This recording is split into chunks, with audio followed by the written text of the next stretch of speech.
to the first of the 3 Inyo craters. This is the information. They are relatively young. I thought they were a lot older. So about 500, 600, maybe 700 years ago, there's the sign, from volcanic eruptions.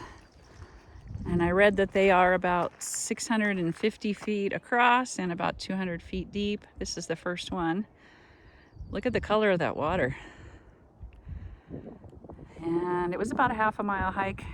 I am huffing and puffing from going uphill, rucking.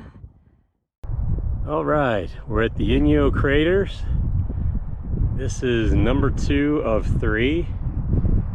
And it's definitely worth the drive out here and the hike up here, because this is some of the most beautiful scenery I think you will ever see.